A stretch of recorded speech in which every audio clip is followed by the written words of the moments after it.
नाशिक रोडच्या शिन्नर फाटा भागातील सिटीलिंक डेपोजवळ चंद्रेश गोविंद पाटील हा इसम नायलॉन मांजाची विक्री करण्यासाठी येणार असल्याची माहिती गुन्हे शोध पथकाचे विशाल कुंवर आणि समाधान वाजे यांना मिळाली। वरिष्ठ पोलीस निरीक्षक जितेंद्र सपकाळे यांच्या मार्गदर्शनाखाली सहाय्यक पोलीस निरीक्षक प्रवीण सूर्यवंशी, हवालदार विजय टेमगर, नाना पानसरे, विशाल कुंवर, समाधान वाजे, अजय देशमुख, नितीन भांबरे यांनी घटनास्थळी जाऊन संशयित चंद्रेश गोविंद पाटील याला ताब्यात घेतलं। त्याच्याकडून 5,000 रुपये किमतीचा नायलॉन मांजा जप्त करण्यात आला। न्यायालयाने संशयिताला 1 दिवसाची पोलीस कोठडी सुनावली आहे। नायलॉन मांजाचे अनेक घातक परिणाम आहे। मानवी जीवितास तसेच प्राणी पशुपक्षी यांच्या जीवितास देखील त्याच्यामुळे धोका आहे। आपण मागच्या वर्षी किंवा त्याच्याही मागे जाऊन बघितलं तर अनेक लोकांना नायलॉन मांजापासून अनेक व्याधी झालेल्या आहेत।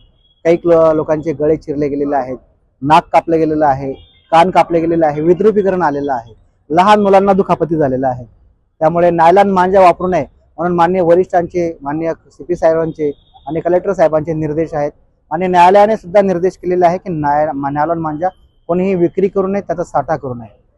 जर त्या संदर्भाने तसे प्रयोग झाले नायलॉन मांजा वापरून पतंग उडवण्याचे तर आम्हाला कठोर कारवाईचे निर्देश आहेत।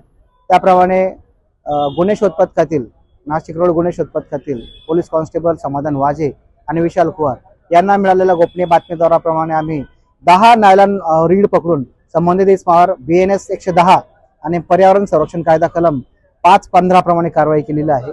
माननीय न्यायालयाने मांजाचे घातक परिणाम लक्षात घेऊन त्याची 1 दिवस पोलीस कस्टडी दिलेली आहे आणि त्याला मध्यवर्ती कारागृह या ठिकाणी त्याची नंतर रवानगी केलेली आहे।